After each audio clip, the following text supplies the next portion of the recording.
Blog Talk Radio.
Thank you, everyone, for tuning in once again. Universal Truth Blog Talk Radio chat.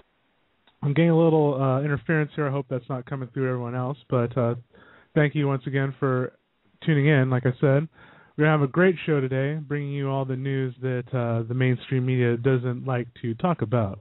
With our guest here, Jeffery Pritchett.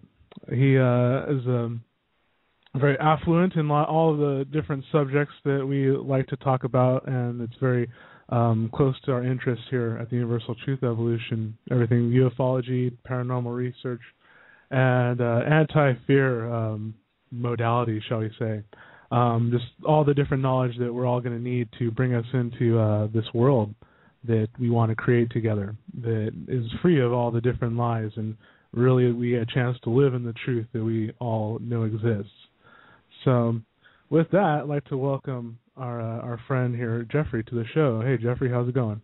It's going pretty peachy. I'm doing pretty good. It's Florida. Of course, I'm battling it being like 25 degrees at night and like 65 during the day. The temperature keeps going up and down, so it's like I'm having to battle the flu devil every second.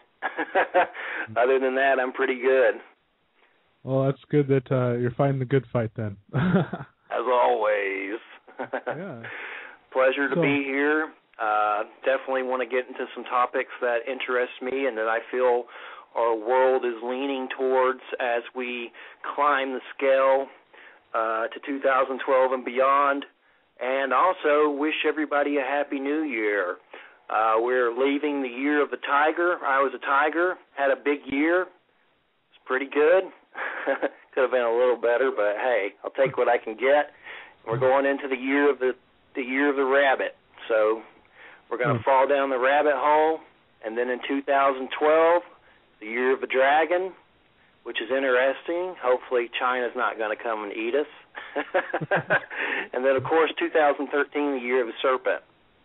So, well, if China does come and eat us, at least we know we'll be stir-fried with a sweet and sour sauce, and we'll taste it. Exactly. I find that interesting that there's going to be a lot of reptilian going on when 2012 and 2013 hit, at least. So. Oh, yeah, I'm sure that's just a coincidence. Wink, wink, nudge, nudge. Yeah. Yeah, exactly. I'm sure they'll eat the rabbit when the year of the rabbit ends. It's some kind of weird ceremony. Yeah. But yeah, all right. Well, Jeffrey, with that, actually, Why don't you tell our audience a little bit about you for those who might not be familiar with you and your work?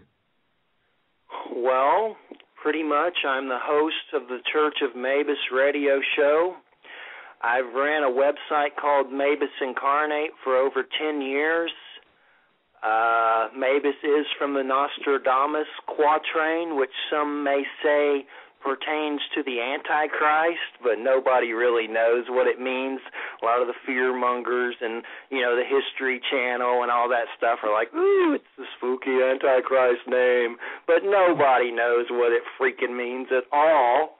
And when I was younger, in my wild rock and roll, heavy metal, hanging out with bands with freaking guns and mohawks and leather jackets, getting messed up in my early 20s, I came across that name, and I was going to make a band called Mabus. I never did it. I cleaned myself up a bit, and I never got around to that heavy metal thing, because if I did, I probably would be dead somewhere. But I found that name, and I really liked it, and there's just so many bizarre things around the Nostradamus quatrain of the name Mabus. For instance, Obama, Osama, Bush. If you put Osama and Bush together, there's Mabus. There's just so many bizarre little weird things revolving around that name. And then a lot of people, the one I like the most is Mabus means maybe us. Maybe we're the ones that are about to possibly destroy ourselves if we don't wake up to being the creators that we are, and pretty much, light the fires that need to be lit to keep us from destroying ourselves. So basically what happened is, in my younger years, around 17, I was at high school, and I was very quiet little fat kid. I didn't talk much. I would attract bullies for no reason, very psycho, crazy bullies. I remember in the first grade a bully that would eat glue and moths and ants. And, of course, his pastime was beating the crap out of me. So I would go home, and then my father would find out that the bully was kicking my butt, so he would kick my butt. Oh, wow. Yeah, that was my childhood. And basically, that led to depression, total just blah. I wanted to die. I was like, hey, screw this. I was getting beat up a lot at school and at home, and eventually I got cancer, testicular cancer at 17. I started to have, I'm 36 now. I just turned 36 December 26th, Capricorn, and I've been healed from cancer for 16 years. Awesome. Just to clear that up. And basically what happened is I started having a pain down below, and I was 17, and it hurt so bad. I went to a doctor, and he was like, Jeffrey, you're having too much sex. And I'm like, I'm a virgin, so that kind of doesn't add up really, Doc. Mm-hmm. So they put me under exploratory surgery to see what was going on. Huh. I woke up. They took one testicle. Lance Armstrong, Tom Green, I'm in that world. We still score. Everything still works, thank goodness. And basically I went through chemo, and during chemo, pretty much I would say I found the universe. I jokingly call chemotherapy a chemical crucifixion, sarcastically. It's some rough stuff, no doubt about it. Sure. And that experience, I was so down and out going through that experience, I was going to shoot myself during it. I was like, bullies, losing a testicle, chemotherapy, bye. I'm out of here. So one day I'm standing in front of a mirror, hurling in a bucket. My hair was falling out. I found my dad's stainless steel Bulldog 44 Magnum. I hate guns, by the way. I don't own any. But during that time, my dad had them, and I was just going to shoot myself. and a Nirvana song came on called Lithium, which pretty much goes, I'm so ugly, I'll shave my head, all my friends are in my head, I found God on Sunday morning, and I didn't shoot myself.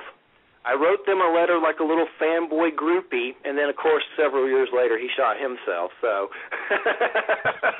Ironic. Which isn't funny, really, but that's just my luck.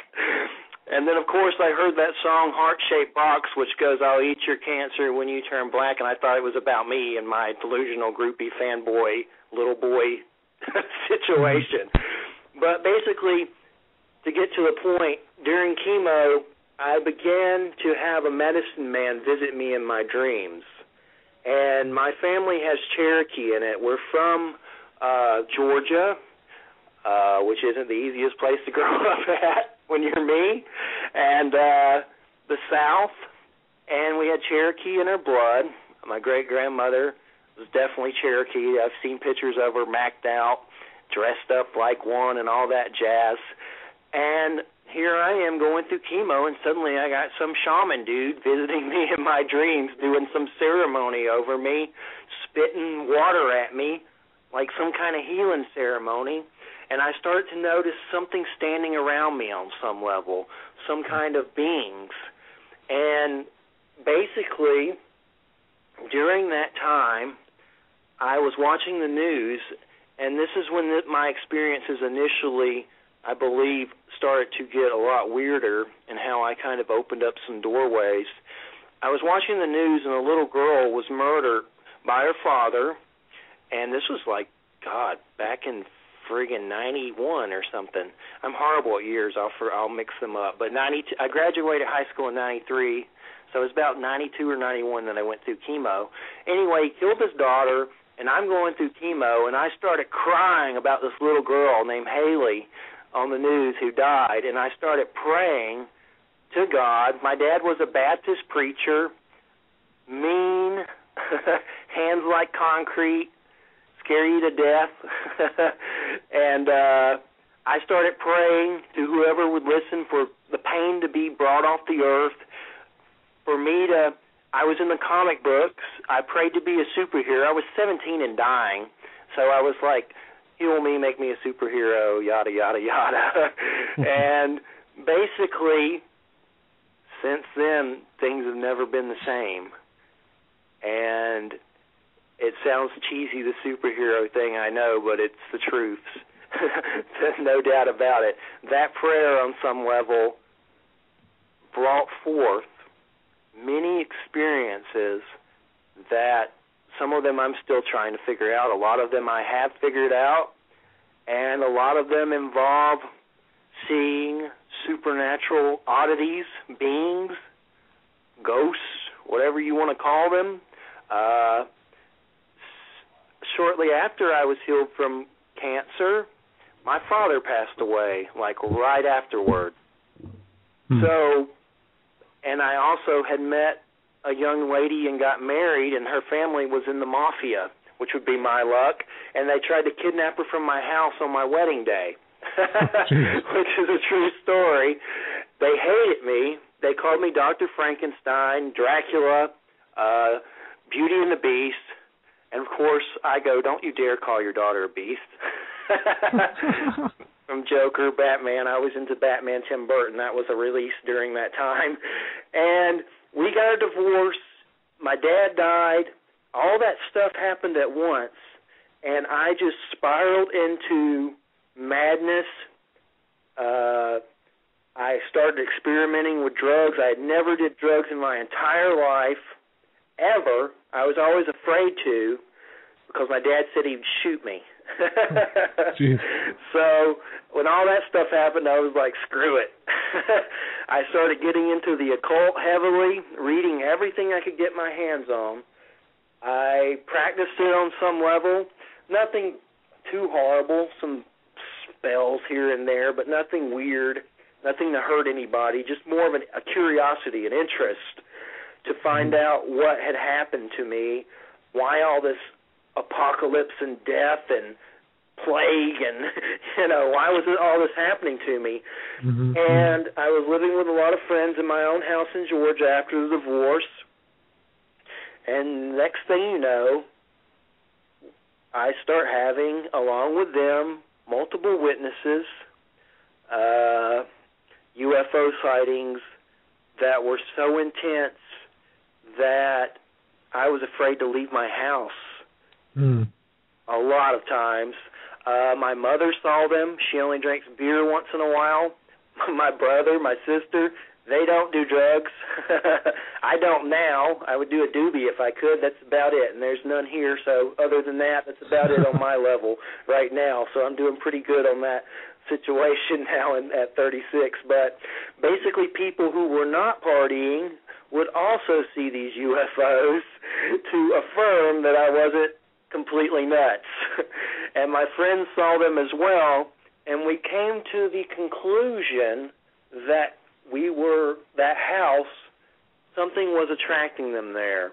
And they thought it was me, and I thought maybe it was from some of the occult stuff that I was reading and looking into. And basically that whole area became a hot spot. And I saw military come and scope out the UFOs in that area. I've seen during that time some kind of organization came out to my home in a helicopter that was soundless. It floated over my home. It made no noise, and it looked like a helicopter, but like it didn't have any propellers or noise or anything. And there was a guy in the cockpit dressed up in some kind of like uniform with a helmet, like a jet pilot or something to that nature. He waved at us, and then it took off. That's awesome. And basically somehow during that time I opened up doorways, and the universe came and said, hey, here we are. And welcome to the family. I mean, there was times I saw UFOs so much I started to think I was an alien, and some days I still think that, maybe, that we all are on some level.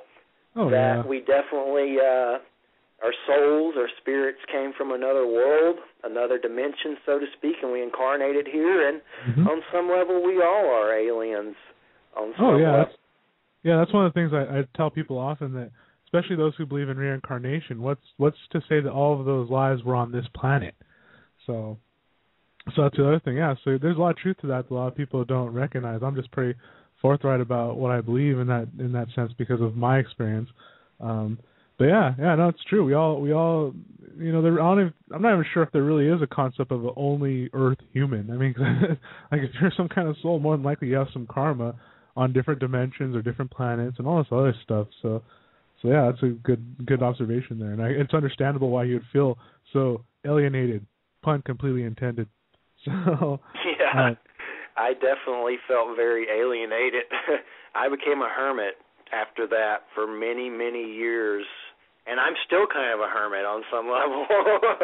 I'm still hermiting it on many levels of my life. I live in Florida in the deep woods in a nice little house, and there ain't nothing around here. And you know what? There's a good view at night, and I still continue to see weird things, and I love it. Now, when I used to be scared to death of seeing that stuff. Now I'm like, oh, yeah, I want to see it. It's like taking a sip from the Holy Grail, seeing it. Just recently, one of my most recent experiences was a few days ago after not having any for a while. Well, since like last Christmas, I was feeling kind of down, lonely, holiday blues. I turned 36, and for some reason, I started reading from the freaking Bible, which is bizarre for me to do. I've read from it sometimes. It's not I'm not religious. I really kind of stick to shamanism on many levels. I've interviewed shamans on my radio show. Serge King, who wrote Urban Shaman, he's been on several times, and I consider him a good teacher. I pretty much kind of study every belief system and believe within every belief system there is truth to be found. And with Christianity, of course, there's truth to be found, but there's also a lot of madness. Oh, yeah, absolutely. No doubt about it. I just saw that show, The Tudors, and about King Henry VIII, and the time of the Catholics against the Lutherans and the burnings, and man. So basically, for some reason, I felt like reading the Bible. I felt like something was here messing with me, like negative, and I was like, well, I'll just get Exorcist on it and put on the Bible. So I put on my DVDs of the Bible, like I haven't listened to them in a long time, and I put them on 2 TVs playing, and really loud. I burned incense, and they were just playing with these weird sheep pictures and goats and rivers and talking about Christ and stuff. And I do believe in Christ. I believe there's a Christ energy, and there is a Jesus, and I do believe there's a Christ energy that has incarnated in many cultures as the hero, so to speak, and, perhaps brought people closer to the source on some level. I do believe there is one source, and religion is an ill attempt to gain access to that source by humanity, and perhaps in many eras it's done that. But suddenly I wasn't told, but I had the thought to go outside. So I did. I look up in the sky, which I do a lot. I can't go outside usually without not looking at the sky. I usually get cricks in my neck, especially at night. And I see this white, weird, spear, like a star in broad daylight with no exhaust, no sound, no anything, going through the sky like it's leaving my house. And then I go, wow, and I get really excited, start feeling the adrenaline when you see UFOs. That's definitely a rush to it. And then I look to the other direction, and there's another one just like it, going in the other direction. No exhaust, no sound, just like 2 bright, strange white stars during broad daylight moving through the sky. And it was almost like, I don't know what, I say UFOs because unidentified flying objects. They were definitely that because I don't know what they were. I thought maybe they were spirits or angels or Jesus dudes visited me. They're like, oh, he's come out of the darkness again. He's seeking Christ. Let's go see him. Let's go hook him up. And then they flew off. That was my last experience, and I wrote about that on my Facebook, and I was just as flabbergasted as anyone that it happened during the whole blasting the Bible thing. I was like, well, you got to be kidding me, right? Because I'm always talking smack about the Bible.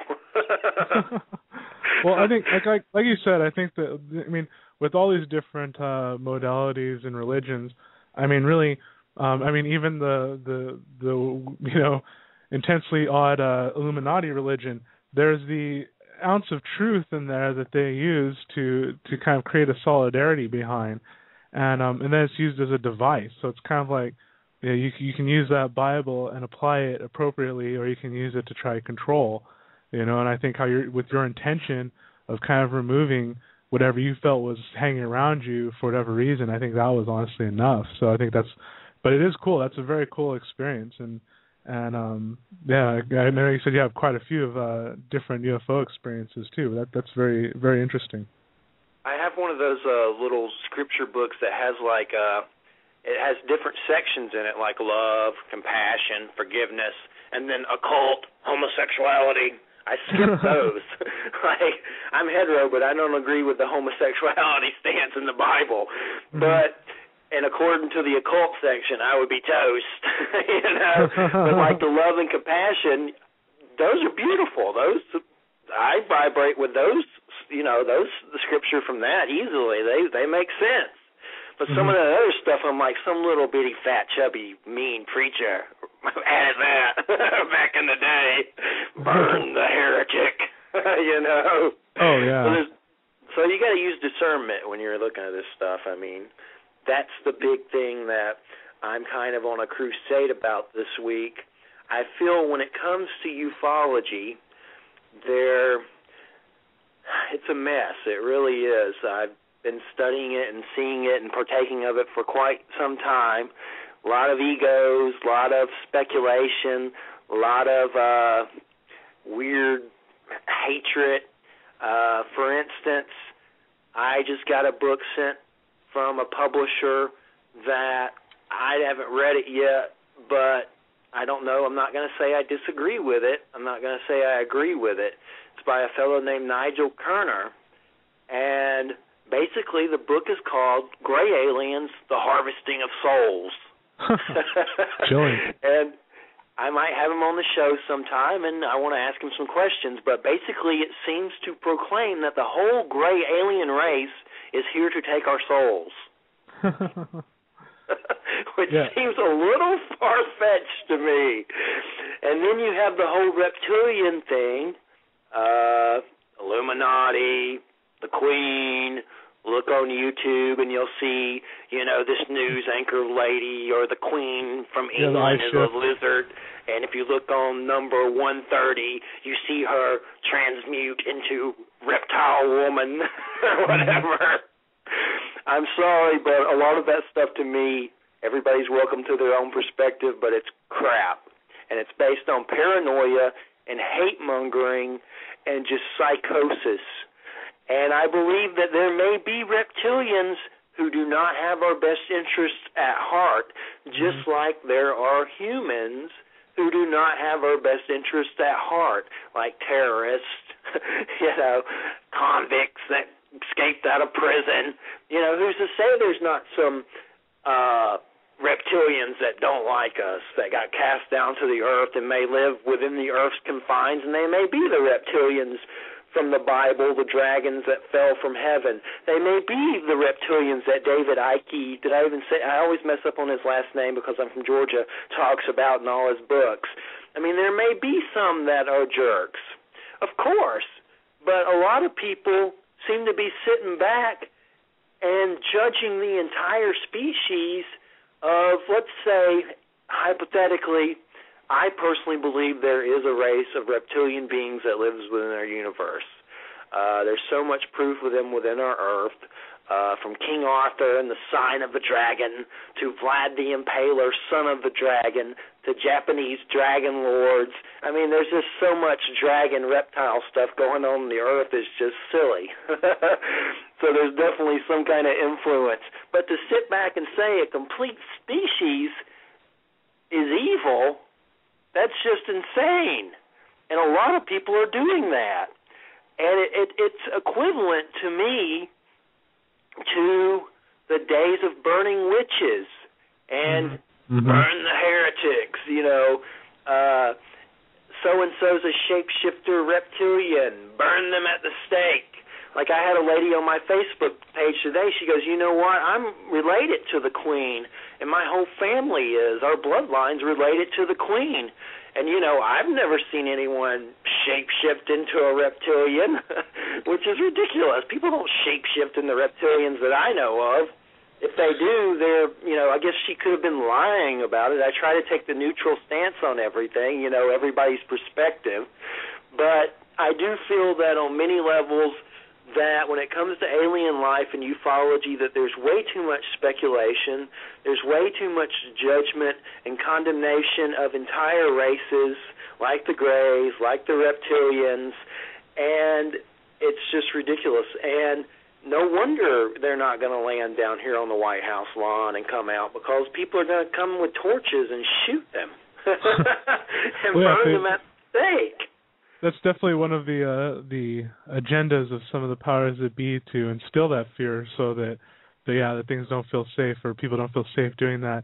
And yeah, you're right. Because I've seen some of the stuff on YouTube where, like, this is proof that this person's a shape-shifting reptilian, and it's like, no, that's called digital interference from a digital signal. There's things some like goofy that. Stuff on YouTube with that stuff. Yeah, and then same thing with the whole shape-shifting thing with David Icke. I mean, I've heard, I haven't personally seen any reptilian shapeshift in front of me, but from what my understanding of those who have dealt with them is that it's really like a projection.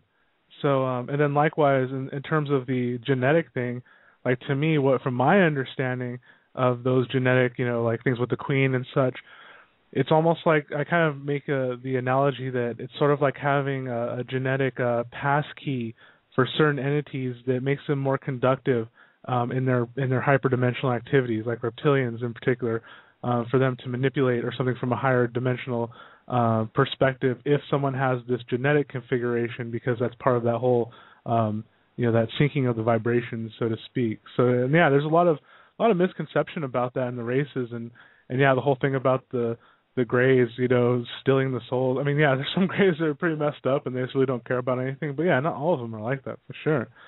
So I think it's good that you brought up that point, and because not many people bring that up. They tend to fixate either on one race and one race and one portion of their agenda, but they don't really take into consideration everything. And then you get labeled sometimes, if you say this, you get labeled like the people who just think everything is love and light. It's like, no, that's not what I'm talking about. I'm actually talking about, practical balance that happens in any given ecosystem. So there's, like we're saying, there's going to be predators and there's going to be the scavengers and there's going to be everything in between. Definitely. I've had reptilian experiences, and it just sounds weird even saying that I have, but it's the truth. I could tell the story. It was actually on a Halloween night. I had been reading some occult stuff pretty heavily. Some of it, there's a lot of controversy around the Necronomicon, but I was partying, messing with that book, and there was a time in my life where I was just wild. I didn't care. I would mess with occult stuff and start reading that stuff out loud like a psychopath. I was like a mad wizard. I didn't care. That's bad out. Like, la, la, la, la, la. Black Sabbath. Hey, man, if you're going to rap it, man, hold on, dude. I hear you. And basically, I was at a lake. We were at the lake. It was very, the water was like insanely warm. It's like bath water. I started seeing these strange silver lights in the trees. It was like the lights in the trees, it was like they had Christmas lights, but they didn't, and they were silver, and they were flashing all over the trees. And I started to hear this strange music. And I saw some very strange beings that I'll never forget, ever. Mm-hmm. And they were just so different that they're even hard to explain in appearance. I can try.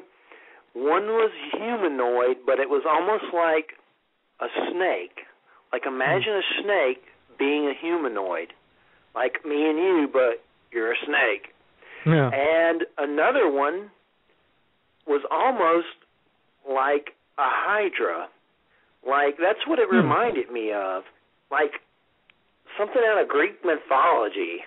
Huh. I saw them standing near each other, and some things that I've come to closer see that resembled them was some of the Mayan pictures of their gods. Like, I've come across some of that stuff after seeing them, and I was like, wow, that kind of looks like them.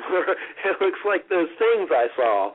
And basically, they were very dragon, reptilian, snake-like, and they were definitely not physical. They were in some kind of, they were almost like spiritual or multidimensional. I started having thoughts. I was scared to death, first off. My first thought was, oh, my God, it's the devil.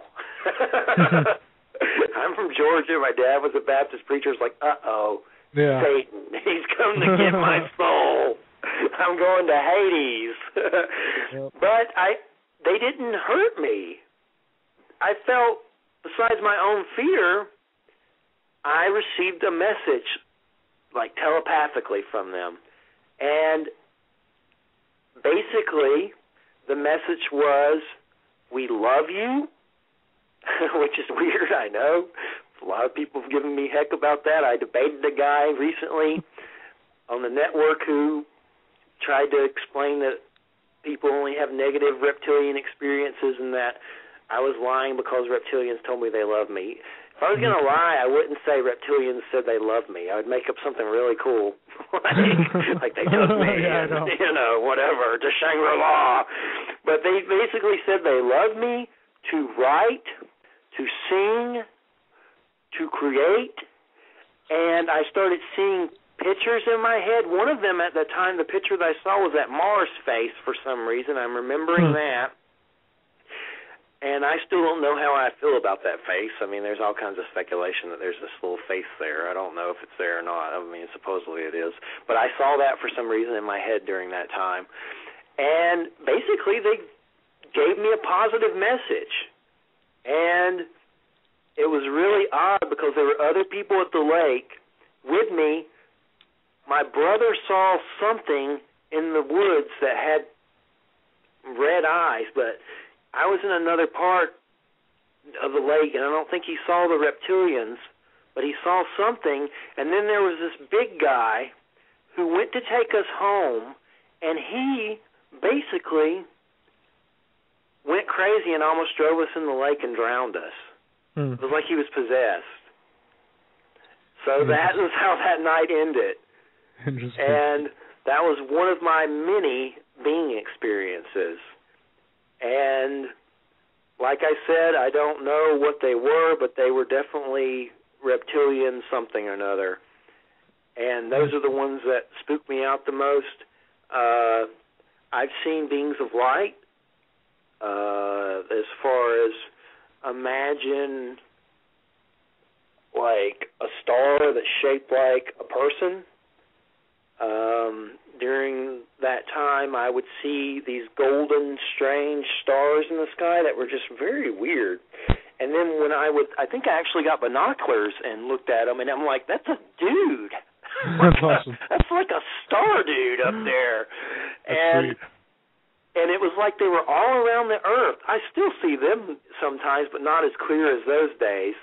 But I do believe there are light beings, and they are around the earth, and there is a dimension around the earth that they perhaps, are part of, and that there is something to the light being situation. I do no doubt about that. I've seen them with my own eyes, and I do believe, I guess, maybe they're angels or something to that nature. I've also wondered if they're like maybe us without bodies. Maybe they're just like golden soul people. And I find it interesting, too, that later upon life, I'd seen those, maybe I saw those when I was a kid, the Cocoon movies or Ron Howard, where, those people, the little old people are nurturing the cocoons, and then they break out and they wear human bodies, and they reminded me of that. That's what they look like. Like maybe Ron Howard saw these friggin' things and made a movie about it. But that's one of the types of beings I've seen besides the reptilians, and there are others. I've seen one time I was studying Druidism and Celtic gods and things to that on some level, very heavily. And one night, interestingly enough, I was living in Georgia on Bermuda Street, and I looked out my window, and down the street, underneath a phone, like near a phone pole, there was a being that looked like it had a dragon mask or a head like a dragon, like a humanoid, but like a dragon head. There was a little, like a man, he looked like a guru or something, and he was levitating Indian style, playing a flute. And then there was a beautiful blonde-haired woman. And I saw them. I woke my brother up. He saw them. And at that time, I was reading some book about Celtic gods. It was a book called Lords of Light and Shadow by D.J. Conway or something like that. And it was about all the Celtic gods and archetypes and all that stuff. And during that time, also around that house, a lot of UFO sightings. Any house I ever moved to, except one with this crazy girl I used to date. I never saw UFOs there. I call her Gothic Lindsay Lohan. Long story, but anyway.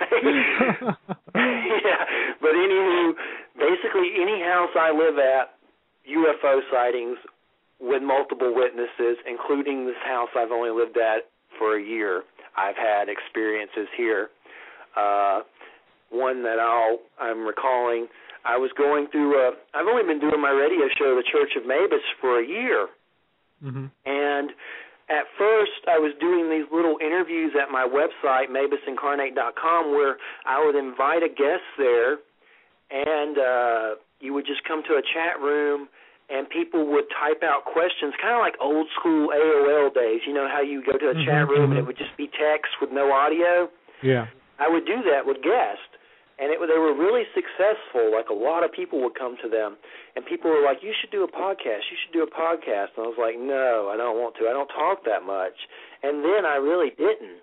Since I've done radio, I can't shut up. Like, I used to never talk. Now I'm like,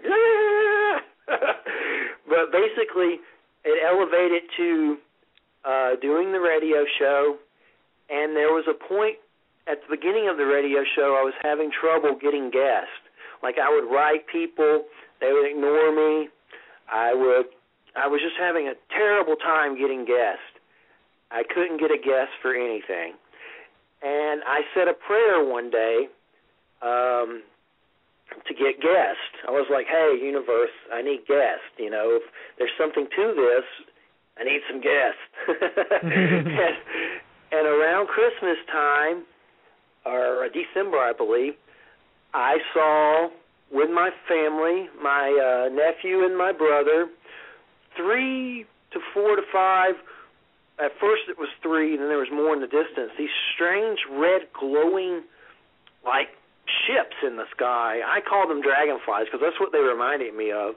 They looked like dragonflies from far away, but they were way up in the sky. They were UFOs. They were unidentified flying objects. I don't know what they were. And they were flying through the sky. I started screaming. Well, before that, I was sitting in my room watching some Christopher Walken movie, and something told me, go outside and look at the sky. I was like, yeah, whatever, it's cold. And finally, for some reason, I did it. I saw them. I screamed for my family to come see them. That's the first thing I do when I see UFOs. I scream for other people to see them so I know I'm not insane.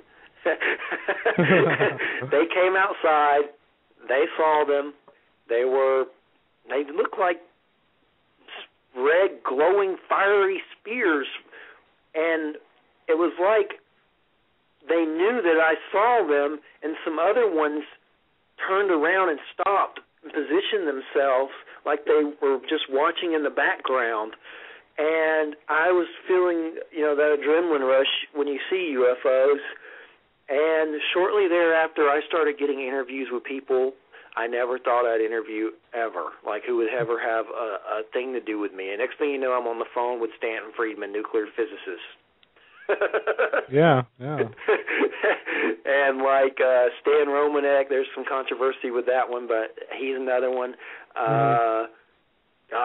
Lloyd Pye, the Star Skull guy, just nonstop getting cool people for interviews. Yeah. After that experience. So what I summed it up to is that I'm a messenger, a very flawed, messed up, screwed up messenger who's not perfect, who's a mess sometimes, but I believe these experiences happen to me to make people aware that we are definitely not alone in the universe, that we're definitely, there's a cover-up by our government. There are agencies who seek to cover up this for some bizarre reason. I do believe that they are covering it up. I don't know exactly why. I know a lot of countries right now are pressuring our country to come clean. New Zealand just released a lot of files. Brazil's always doing weird UFO releases. I mean, there are countries like Mexico City and stuff like that. They show UFOs on their television, like you'll be watching a Mexican soap opera. They'll interrupt that and be like, there's UFOs hiding over the city. And they'll go to those people and they'll be like, blah, blah, blah, blah, or whatever. I don't speak any other languages but English, and I barely speak that one. But basically, they flip to UFO sightings like we flip to murder over here. It's no big deal. And I'm very interested in UFOs in the media.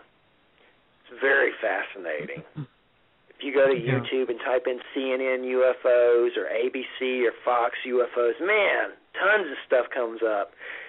But when we show it on our news, it's kind of like they snicker. They don't ever do a follow-up. It's just like a little bleep. Or like, yeah, it must be little green men.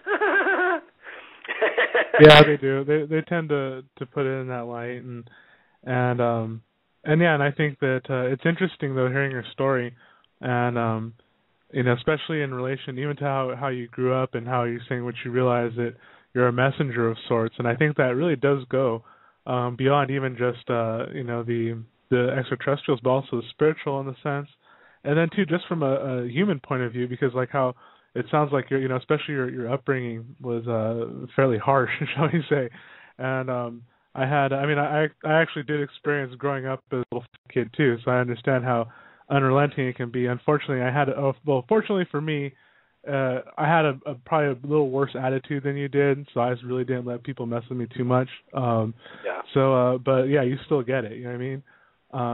And it's interesting though. What happened to me is after I beat cancer, I went back to school and I didn't have any hair, and basically nobody messed with me. I was like this pale, albino. I looked like that kid off Powder. People used to call me, that movie Powder? Uh-huh. That's what I look like, that little powder dude, and people used to nickname me that. And then there were the very mean people that said I had AIDS, which, of course, that was nice to hear when you come back to school from beating cancer. He has AIDS. It's like, gee, die. And anyway, I started really, wearing black and trench coats, and people were, scared of me. They wouldn't come near me anymore, so I didn't deal with bullies anymore after that. I learned to use the metalhead personality to my advantage. That was my protection. And now, like any of those people, I've seen them on Facebook, some of the people that used to pick on me. Now I'm 6'3", 240 with Dracula tattoos. I see those people that used to pick on me, I'm like, man, if I ran into them now and they tried to pick on me, I would, destroy them. Not that I would. I haven't been in a fight since, high school. I hate violence. But just now, it's just funny how things kind of work out, Yeah, and this one thing that I thought I'd share with you, when you were talking about your I guess pan-dimensional reptilian experience, which I think was excellent to hear, by the way. When you talked about Mars, just what came to me was past lives. So something that tells me you might have some past life stuff going down on Mars. But that's in relation to some of the lore, especially with the reptilians and their role on Mars, from what you hear from different researchers now, that goes beyond all reptilians are evil, but just the actual stuff that we've accumulated from different experiencers and what's been passed on to them. So it makes sense that a lot of these ties and even just some of the experiences that you're going through your life, how it really is about a spiritual awakening of sorts to get you to where you are now. Definitely, and since I've been doing the Church of Mavis radio show, I never thought it would be. We got brought on to Paranormal Radio Network, and we're on FM now and Sirius Satellite in Europe, and we've only been around a year. We have at least 100,000 plus listeners, and just the statistics, I can't believe it myself. And Joe Montaldo runs the network, and he's a good guy, but politically we don't get along. He's like Republican weird teabagger. I love Sarah Palin. I'm like liberal, Ilmar devil. But he's a good guy. He brought us onto the network, and really that was kind of like winning the lottery, getting on there, because suddenly I have this huge network of people that are listening, and that was just amazing, like a miracle really in my eyes. So it kind of confirmed the whole messenger thing. Yeah, absolutely. On many levels. Of course, I'm still learning and have a lot to learn. Every day there's something new to learn about this stuff on some level. That's what's so... It's a mystery. Like the Native Americans and some of the Norse runes, they speak of the great mystery. There's the universe, the mystery, the great mystery. Some of it's, we're not going to probably figure out. maybe. I mean, we might, but I don't think all of it's meant to be figured out. I don't think you ever figure it out, really. It's ever expansive, so it's like to really try to figure. You just can't, because there's something always being created, and that's part of this whole unified field that we're experiencing. It's just continuously being created and recreated, and it evolves, and so you're right. There's always something new, and that's for sure. And actually, one of the questions I have too, I see in our chat room here, have you had any experiences with what some might call the Arcturians or even the Syrians? Not that I know of. I mean, I've heard of those different terms applied to alien races, but I don't know, not that I know of. And I've never seen grays either. I've never seen a gray ever, and that's supposed to be the one that like everybody sees. I've never seen that one. I've heard of Arcturians and Syrians. I've heard different things about them as far as it sounds like channel stuff, but I don't. As far as I know, I didn't see anything and was like, oh, that's an Arcturian. I'm not sure even what they look like. Interesting. Yeah, that's cool. I know everyone seems to have like kind of giving rise to that whole concept we were talking about earlier about having karmatic ties to other planets through our through this interdimensional consciousness that we have, and so it seems like people tend to have dealings with particular races more than others. Like I really I haven't seen that many reptilians myself, but I have seen Greys and Arcturians. So it's interesting to see like how everyone's input on this, so because we're all experiencing different things, and so coming together helps us build that census. So what are some of the what are some of the beings that you have seen? So has it been mostly reptilians then? Reptilians, beings of light. I'm not sure. Is there a term for beings of light out there? There could be so many. There could be so many different things. So it's kind of hard. What else? I've seen the weird Celtic arch type things that I described earlier near the phone pole.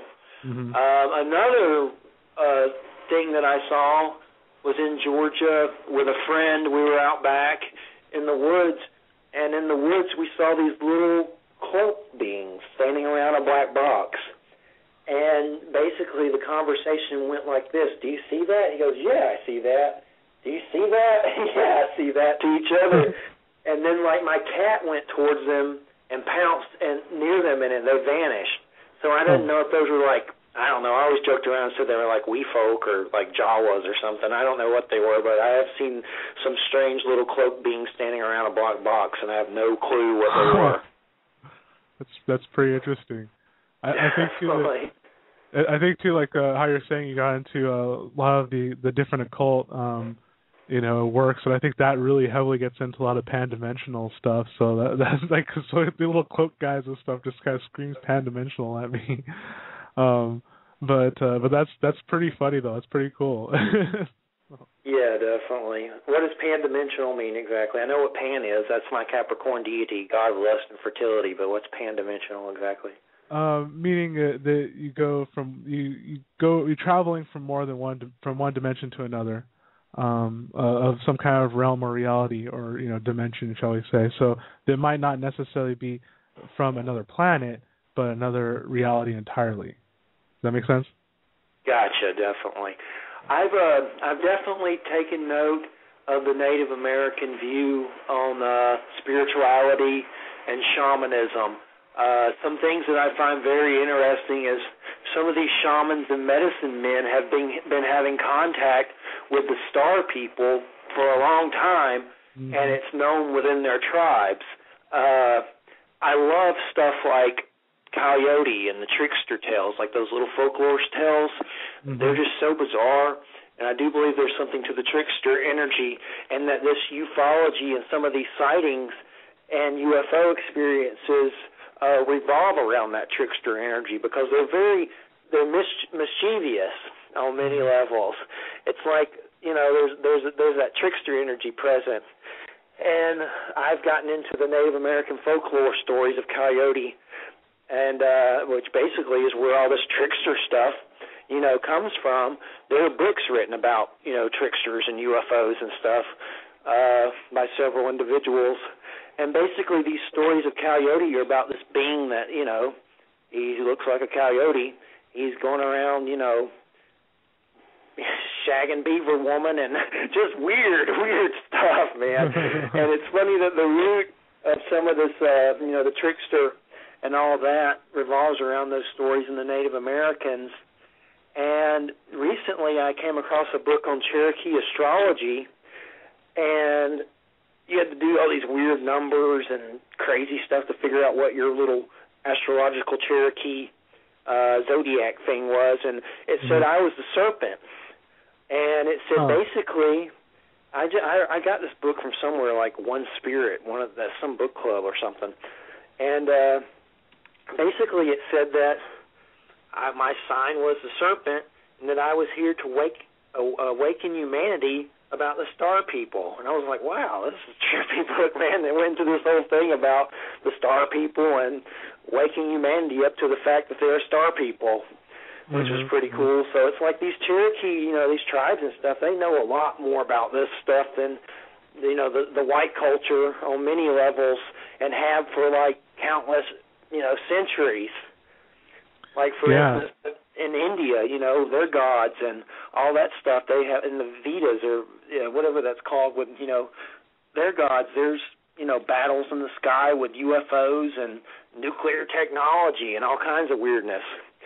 So this stuff's ingrained within every culture's belief system on some level, from the Bible to, you know, the India religion to Native American to, it's all right there. You know, the proof that everybody's looking for really is right there already. It's not exactly the way we want it, but it's found, you know, in Egyptian hieroglyphics on their walls and statues from, you know, ancient civilizations of the space shuttle. You know, there's all kinds of, you know, proof out there within ancient civilizations that these beings are designing us on some level and possibly are our creators. Which I know there's a lot of controversy about that, but what if there are beings? I mean, I think God's an alien, honestly. That's my view of God. Some type of advanced alien being designed us, or possibly genetically enhanced us when we were in monkey form or amoeba form. And perhaps we're kind of like, at first, we're like a little, you know, alien ant farm on some level. These beings are our creators on some level. They are, but there's definitely a whole bunch of, you know, weirdness that revolves around that. You know, Zachariah Sitch and stuff and all that weirdness. And I think that, because you're right about the Native Americans. I mean, you know, like Cherokee, I believe, parts of the Navajo Nation too, like how they talked pretty openly about the star people from the Pleiades, who you know, who established the you know, homes here on this planet. And yeah, from what it sounds like from everyone, you know, all the different researchers in this field and coming to that census that we're talking about, is it really seems like is more than one race had a hand in shaping this form that we're sharing now. So yeah, I mean, like me personally, I really don't believe that any one race is our owner or originated us or any of that stuff, because it's obvious. I mean, even the Human Genome Project, they've kind of mapped it. Here's some extraterrestrial stuff in us, and we have no idea how it got there or what it is, other than it came from a different planet. So I think, and especially on a spiritual level, when you look in these other realms, it's like you see that everyone is here. Everyone's trying to have their influence on this planet from different places all over. And so yeah, there's definitely a lot to it, and it's cool that, you know, that people are more open to hearing about what the Cherokee say, or what the ancient Vedic lore was about their civilization.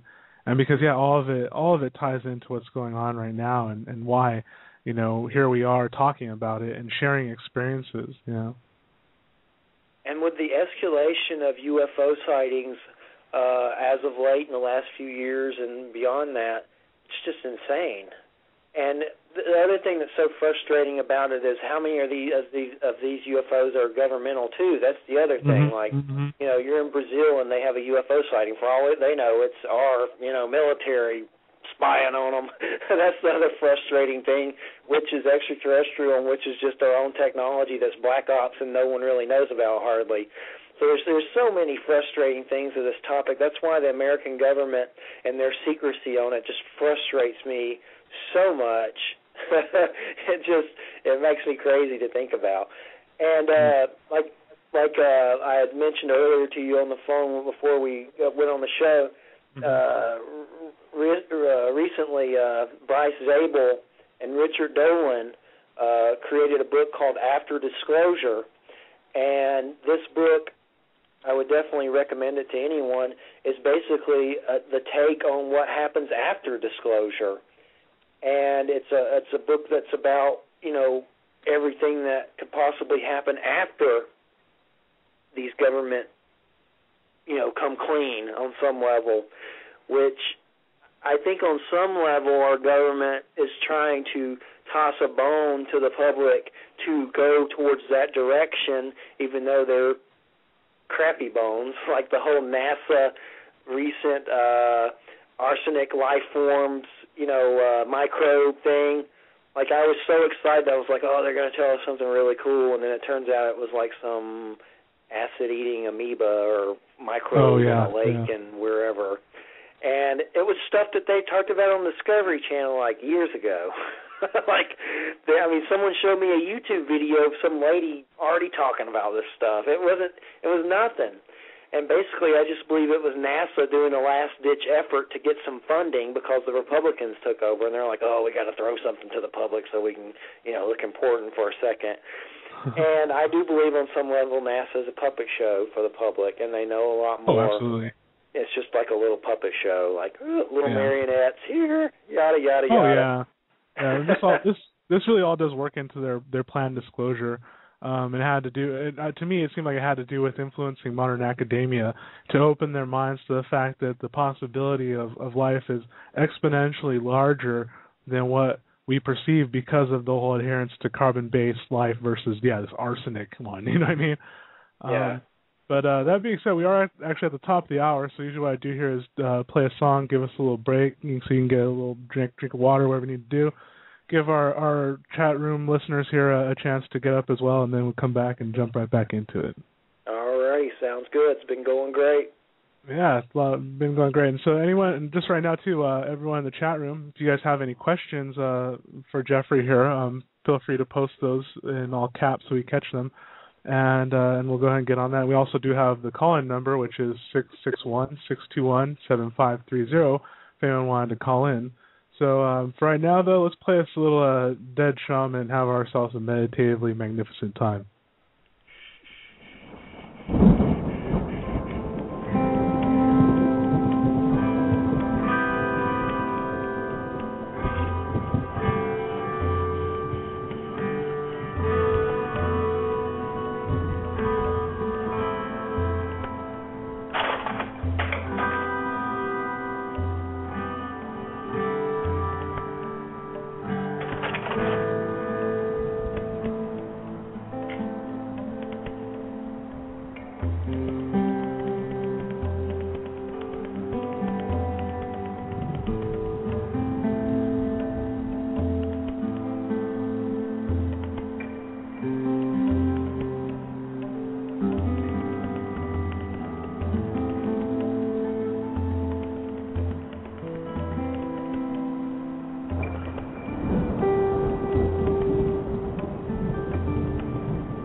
Thank you, everyone. That was a shorter break this time.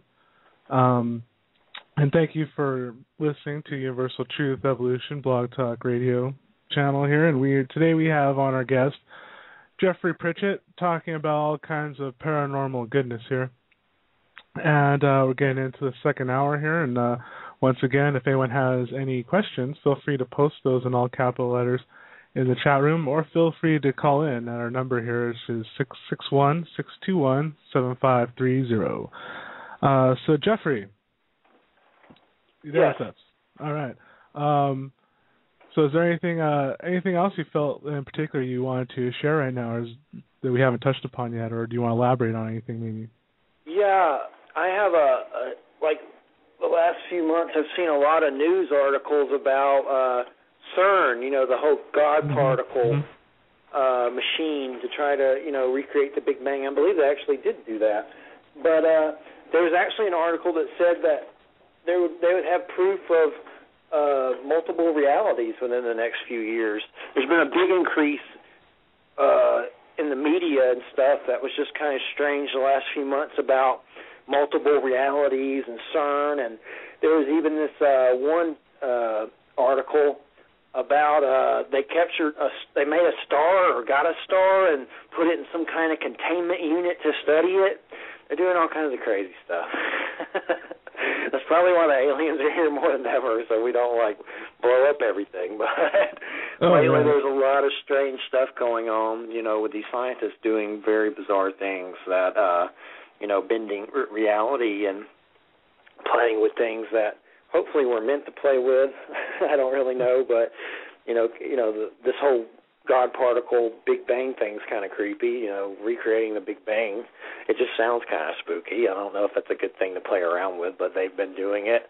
And supposedly there's been UFO sightings around these areas too, around where that takes place at, and as well as UFO sightings around nuclear warheads and stuff like that. There's even been some UFOs that have supposedly, interfered with that on some level and caused some kind of disturbance. Yeah, there's two well-documented instances of that now. And actually, I'm not sure if you caught the recent National Press Club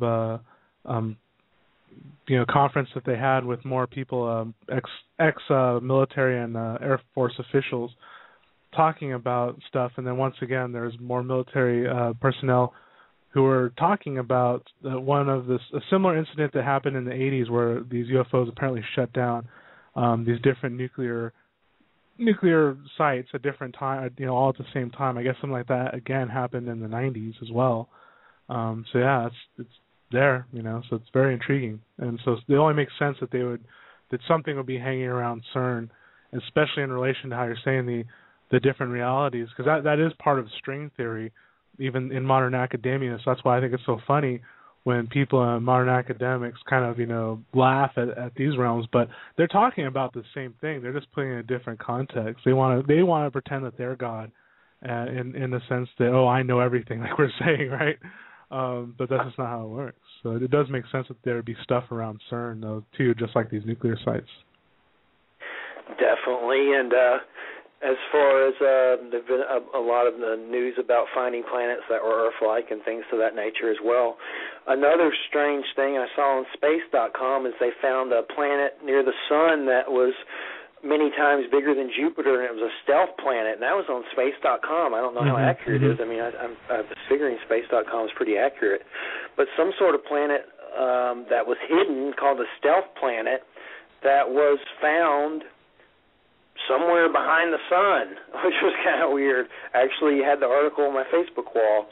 Of course, a lot of people were like Planet X and all that stuff, which I don't know how I feel about that, but that definitely gave it a little creepy vibe to see that article about some new planet found so close.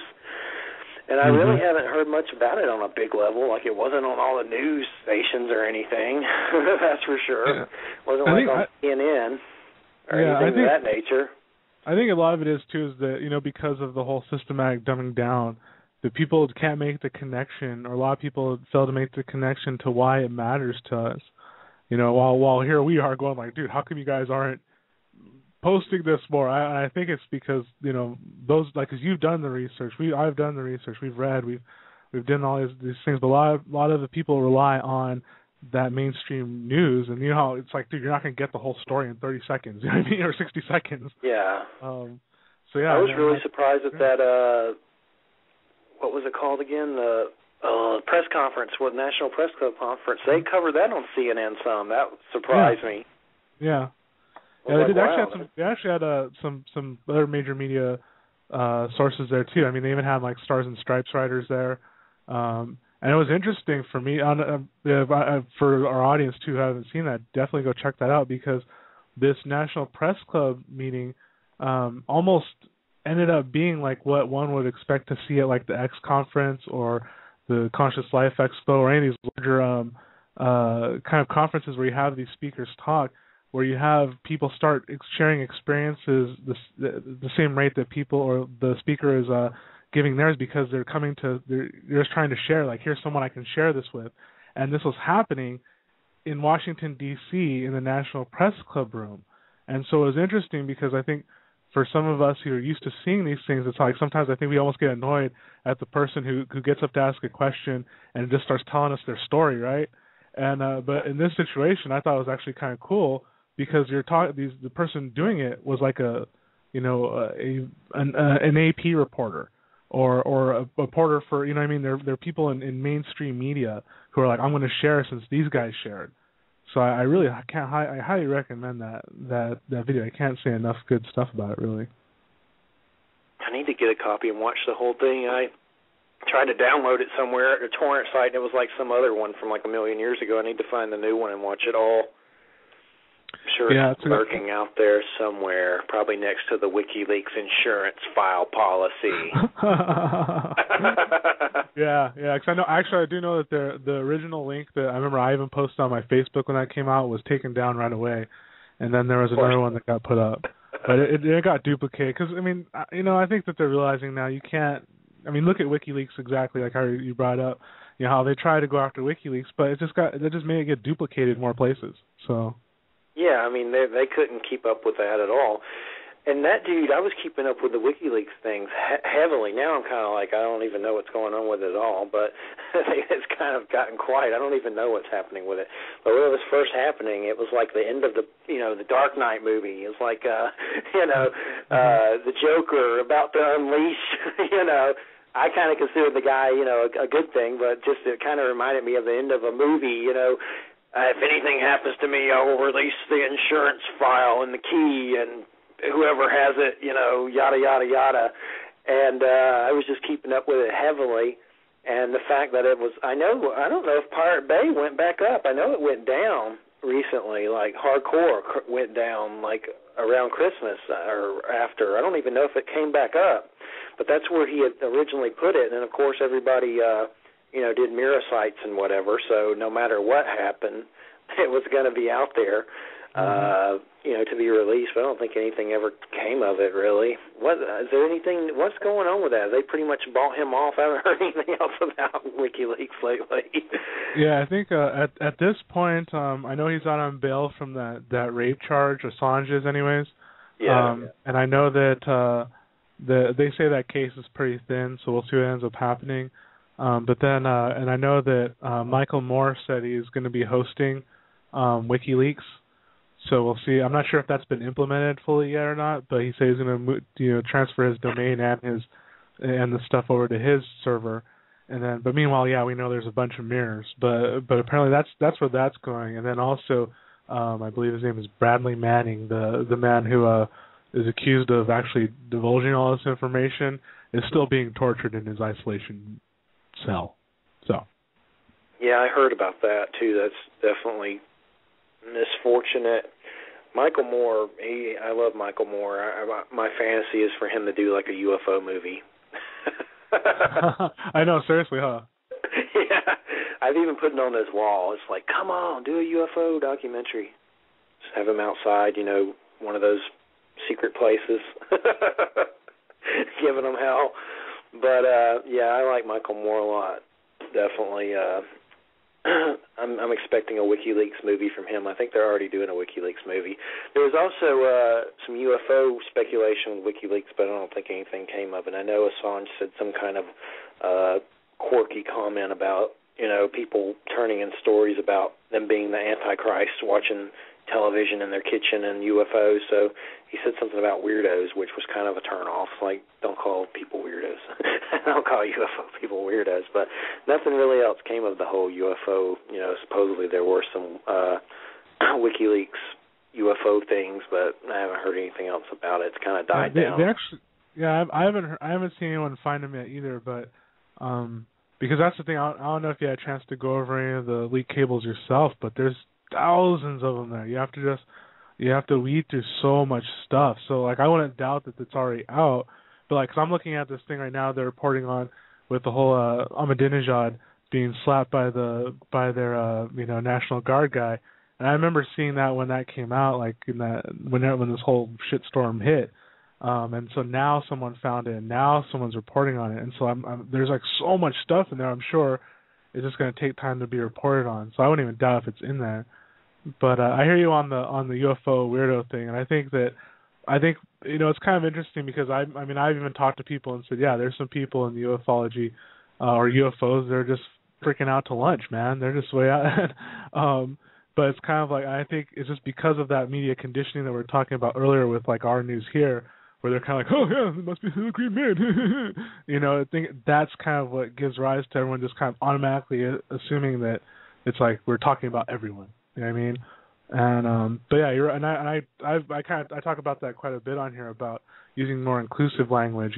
Those people. It's like, well, we're all those people. You are we are one. Here we are. So. Like Mavis may be us.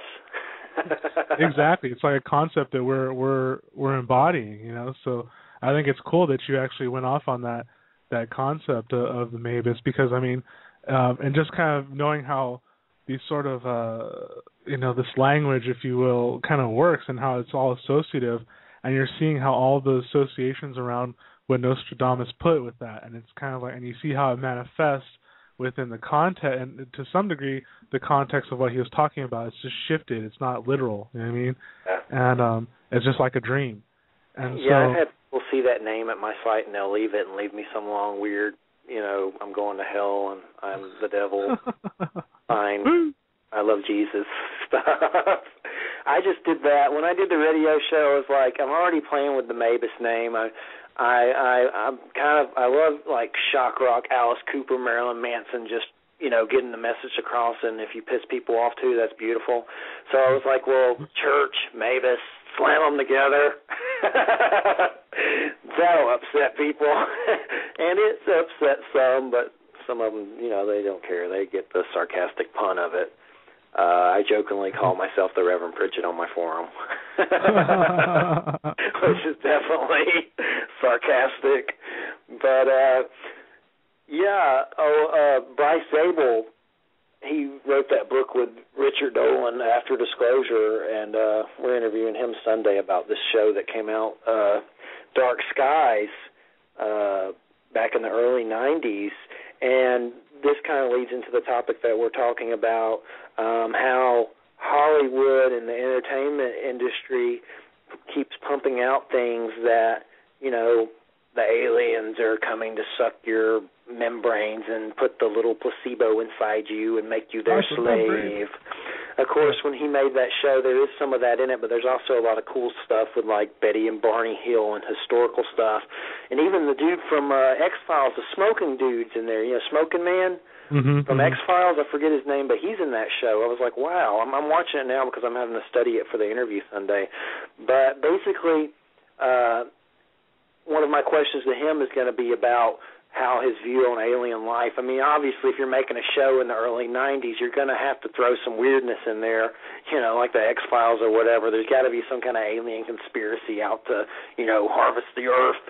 But the fact that he later on came out with After Disclosure, which is, basically our planet becoming a galactic civilization and talking to these beings, obviously you're trying to entertain people with a television show. So, I mean, there's not much you can, entertain people with if it's a positive alien story that I know of, unless you're Steven Spielberg and E.T. and stuff.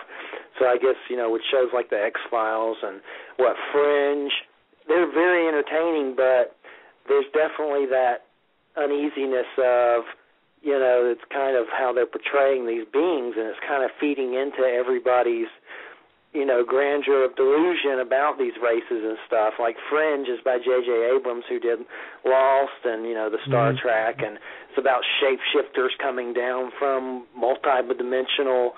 Man, that show Fringe gets into some multi-dimensional stuff that's just crazy cool. And basically there's a race of beings that come from another dimension that are evil and trying to take over the Earth. Then you have the old one was great. The new one's just, I don't even watch it really, but the whole thing. Yeah, the old one was beautiful. The new one, the chick that plays the main reptilian chick, she's hot. That's about it. But it's the whole evil, reptilians are coming to eat us. There's just so much, fear within entertainment and movies. And lately, there's been a lot of movies. Skyline's a movie that came out that's about alien invasion. I haven't seen it yet, but I know it's the whole fear thing.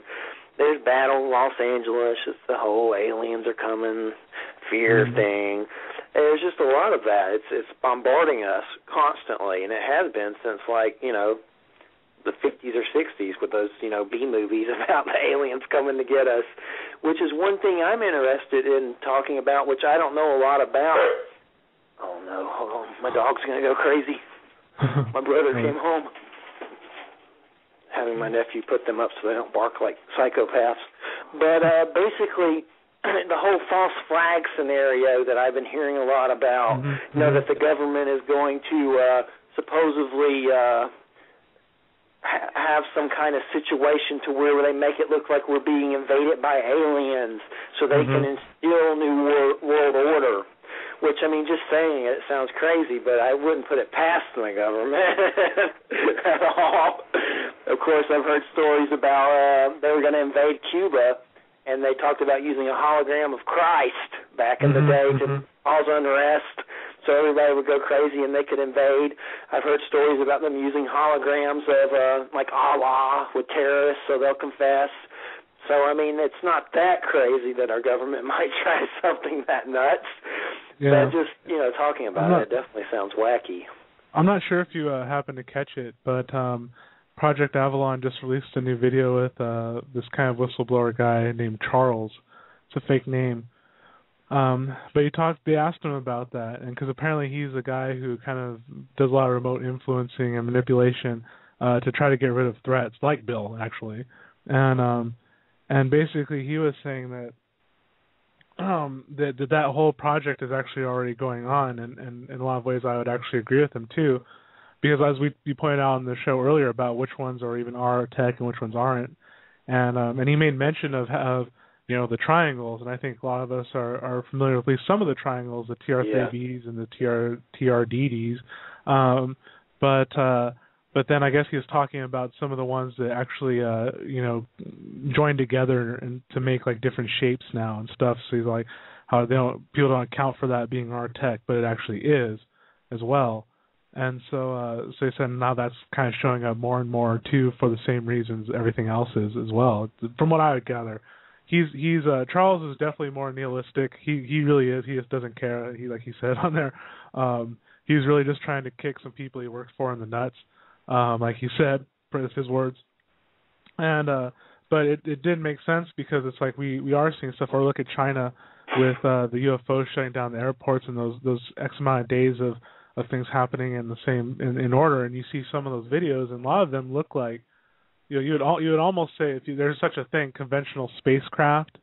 You know what I mean? Yeah. So to me, it seems like because it is that fear agenda. Like I made this point in the show yesterday too, is that if you get people in fight or flight mode, then you can get a prediction off of what they're going to do because you know that they're either in fight or flight mode, as opposed to being like with their whole brain capacity where you can actually have full choice and have a perception of everything. It's not as limited as when you go to that reptilian brain. And so yeah, to me it makes sense because like And I could see how they'd want to drag it on, even though how, like you're saying earlier with New Zealand, how they just released more of their files and actually report on that on here too. Because, it's just showing that there's more and more of this happening. And it's all becoming more and more apparent that it's the United States who's holding the secrets. You know what I mean?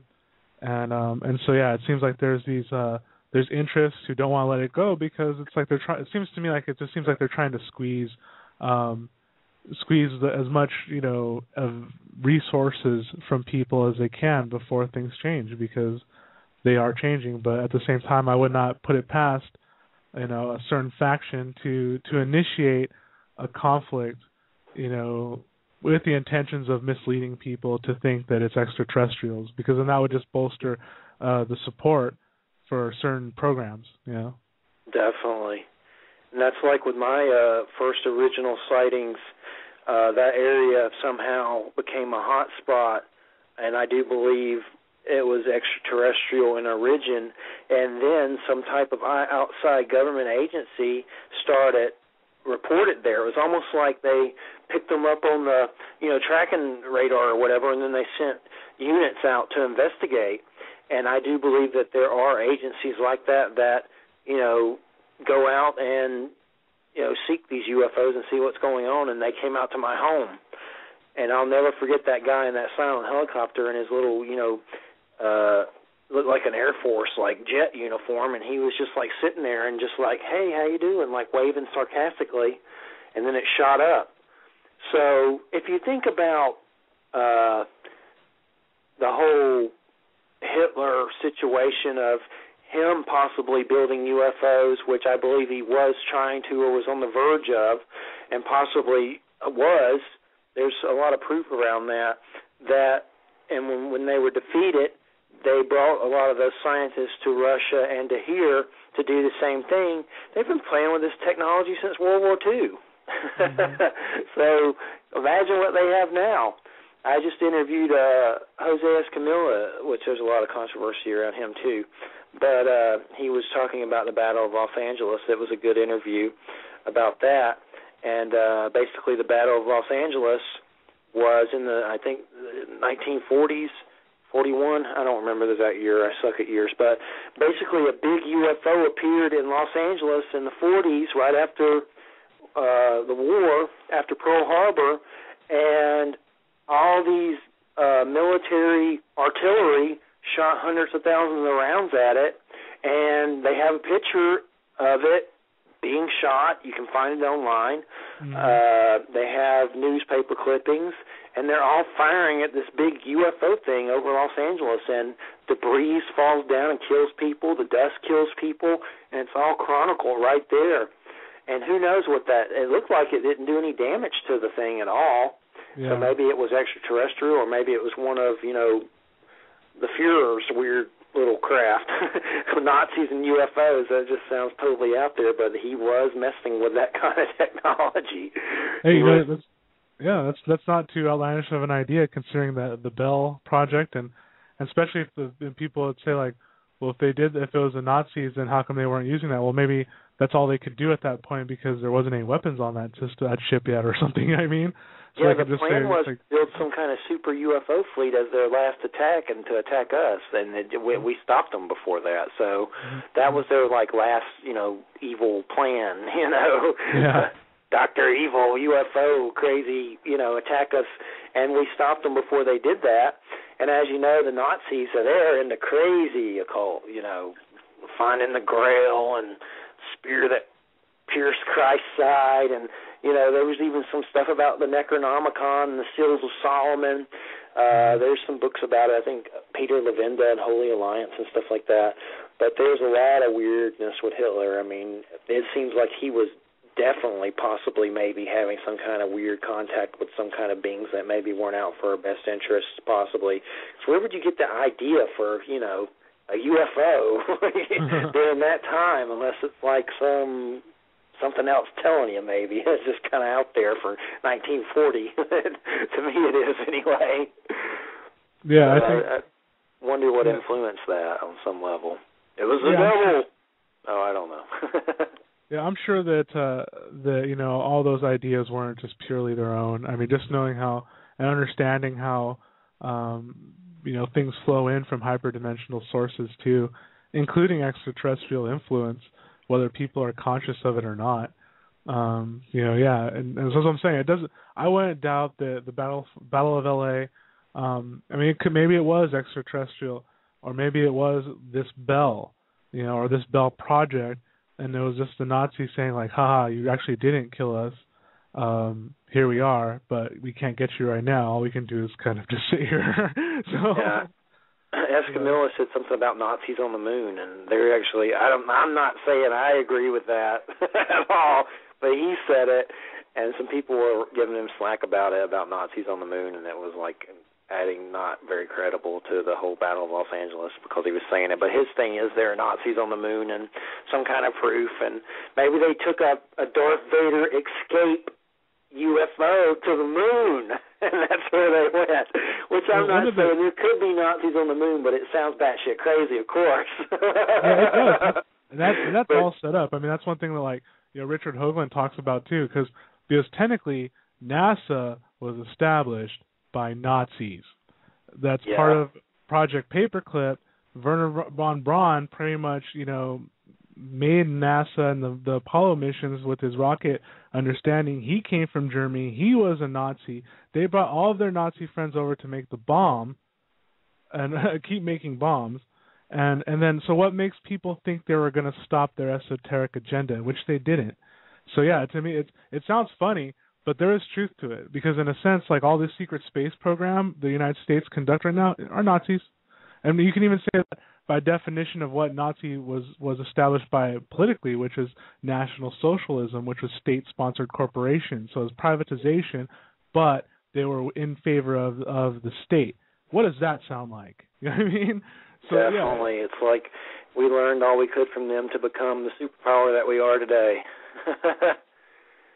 And it's, we'll free you by dropping a bomb on you. God bless America. Go towards the light. Yeah. And that's the thing that, with religion, and especially in our country, to me, for a preacher to sit back and say, if you don't believe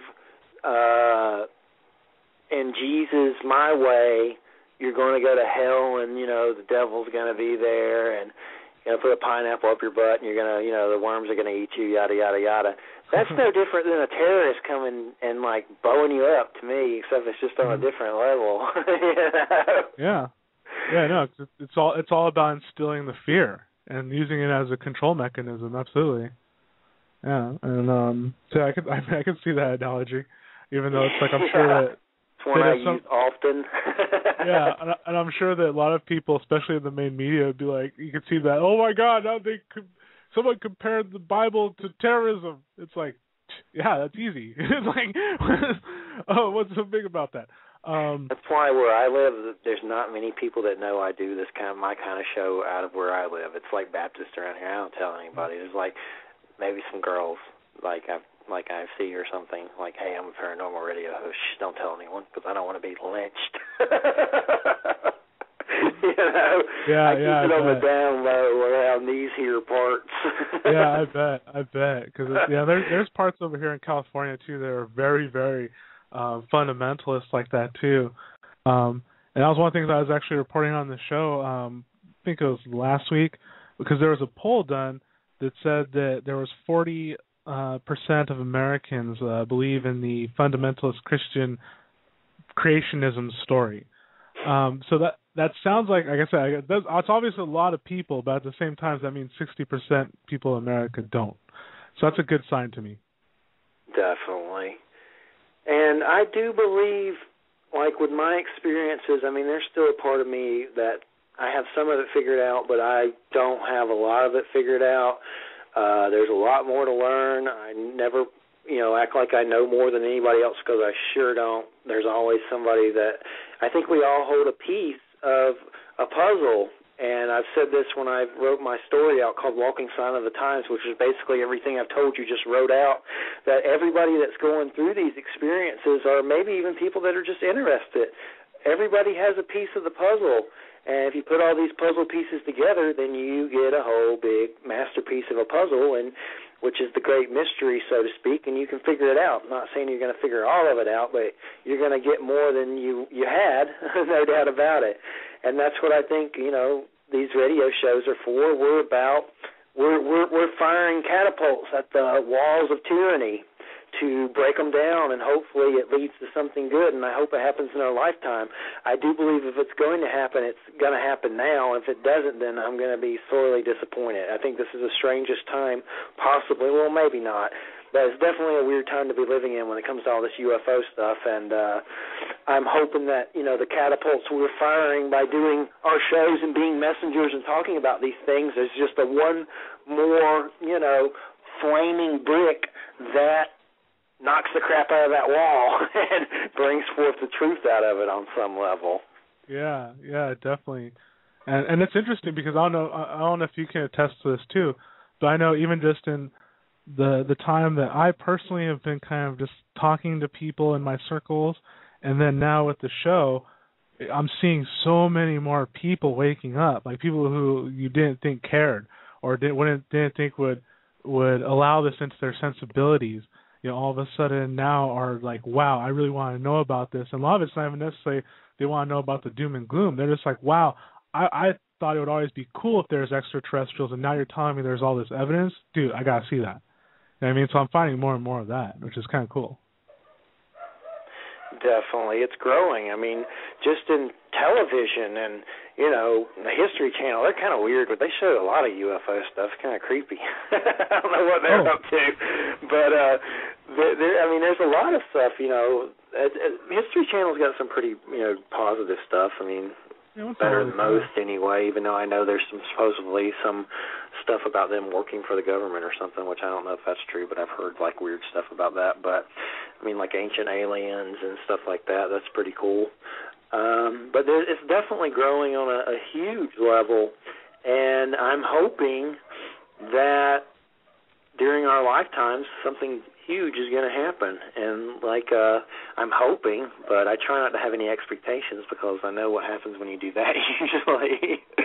I'm hoping about 2012. I think there's something to that. I don't think it's the whole doom and gloom Roland Emmerich movie with John Cusack and Woody Harrelson smoking weed and at Yellowstone. But I do believe that there's an alignment that occurs on December 21st, 2012, which is called the Dark Rift, and the sun goes through that Dark Rift. And the Mayans used to play a basketball game where if you lost, I think you got your head cut off about it. Yeah. Yeah, the big part. Mm-hmm. Yeah. So I'm hoping that's some kind of spiritual renaissance for us on some level, and not ecological apocalypse and Planet X ripping through our solar system and killing us all, according to the conspiracy buffs, of course, which I don't know much about Planet X. I've read about it. I speculate. Not a believer, really. I mean, it could be there. I don't know. That whole stealth planet on space.com was kind of creepy, if that's true. I hope that's not coming through. Well, it's interesting because even on the subject of Nibiru, researchers like Nassim Haramein point out the fact that there was a comet NEAT 2003, I believe it's called, or 2001 that came by in 2003. That was the size of Jupiter. It was viewable with the naked eye. It was so huge, and they didn't tell us anything about this until it was right in front of us, right? But the whole thing about it is that by Newtonian physics, it should have in the very least drawn Mercury into the sun, but it did absolutely crap to anything in the solar system. We were in its tail when it went into the sun, and still didn't do anything. And it was only a week off of the biblical and Sumerian estimations of when Nibiru was supposed to come back. So one can make a convincing case that, in a sense, that whole thing is kind of come and gone. Yeah, that's a possibility. Yeah, and then as far as just the alignment, yeah, I'm with you there too, because in the fossil records alone, you're seeing these you see what happens in this cycle, and there's ecological and biological booms that happen, not doomsdays. And the very least, if you look at just even magnetic physics, and you look at heavier elements being drawn towards the center, both ionically and just we could say materially, to that center disk due to those magnetic rings, we're entering a highly energetic portion of the galaxy, which is being demonstrated by NASA's photos of our heliosphere being pushed in, which NASA themselves has said that amount of energy coming in, not only from that, but from the cosmos bombarding us with energy right now for some reason, can't help but change everything on this planet. So yeah, there's definitely something to it. My problem with it all is our governments. I mean, all this change is coming to us, but it seems like the only thing some days that's going to change our government is like a plate shift, as morbid as that sounds. Like a black hole opening up and it getting sucked through or something. That's my big problem with our governments. It's like it doesn't seem like anything's budging them on the tyranny level at all. On any level, and it's like the Tool song. We were talking about Tool earlier, Anima. That's when I'm mad at everything I play, and, I'm praying for tidal waves, which is morbid and, negative, but it happens sometimes with me. Yeah, no, I hear you. Yeah, I think it's, honestly, I think that anyone who really cares about what they're doing in these realms, I think is going to get frustrated at everyone, the people, whatever. I mean, whatever they want to say. Just because it's like you're exerting so much energy in trying to do these things, and like how you're saying, it's good not to get caught up in expectation, but sometimes we find ourselves doing that without even realizing it, and then you're like, oh my God, I'm so fed up, and then you're like, well, you know what? We all are at different places at any given time. So yeah, I definitely hear you though, on that, especially when all this coolness is happening around us, and like meanwhile people are like, oh my God, did you see what Snooki did? Oh, she punched this stupid chick. It was so funny. Ha ha ha ha. Yeah. Oh my God. And the one thing that I put forward that was in my bio that Tamara and me wrote. Basically, the light and dark. I mean, a lot of people think that we're going to be like going to light completely or something. Like, I believe that there is the light, of course, and I do believe, of course, there is the dark, but there's different levels of it. Like, there could be a dark, like Jeffrey Dahmer, eat your brain, that's kind of dark evil, but there's also kind of like a cool dark, like making love in the dark, being outside, looking at the night sky, at the stars, and seeing an owl, dark. There's a mysteriousness to the dark. That's why when we're talking about the path of the shaman is neutral, and he sees all the forces, be them light or dark, and all our, the allies, and everything's here. I don't think our planet is going to go completely to light one day and just become a light bulb. That just speaks against everything the universe is. There's darkness everywhere. It's always going to be here, I would think. I mean, it looks like as far as what we've seen of the universe, there's darkness everywhere. So I try to treasure both sides. I go around telling people, like, they'll say love and light, and I'll go darkness and mystery. And they'll be like, what? And sometimes I'll say love and light, but I don't do it like Tinkerbell or anything. I have a dark side. I'm a Capricorn. We're like the devil of the zodiac. Christian stole Pan from us and made the devil on many levels. And other Capricorns are like Rob Zombie and Marilyn Manson and Anthony Hopkins, all these actors and entertainers who have like these dark sides. I have my dark side. It's just we have to learn to embrace this dark side and to embrace our light side and to make ourselves, whole on some level, which, of course, I can be flawed on that and mess up some days and let it get the best of me and, get mad at someone and call them something that I shouldn't have or whatever. But I've learned to control mine to where if I'm feeling dark, I'll write a dark poem. I'll, watch a horror movie. I'll listen to some heavy metal. I don't go out and start hacking up people and, doing weird stuff, killing people. And that's where, a lot of our planet is still, primitive in that way, from wars to violence to, I believe there's a war on women. Man, I can't even watch that Nancy Grace stuff without, like, crying and praying or something. There's, like, crazy stuff going on every week with some sicko taking women and doing weird stuff to kids and stuff. That's just sick. I can't even watch it. I turn my cable off. I was getting in depressions over it. There's some Leatherface stuff going on out there that's horrible. So there's really, our planet on many levels is still very primitive when it comes to violence and war and hurting other people. And I think these people need to be more artistic with their dark sides and paint a picture or something. or even just write a story about dismembering that person instead of actually dismembering them.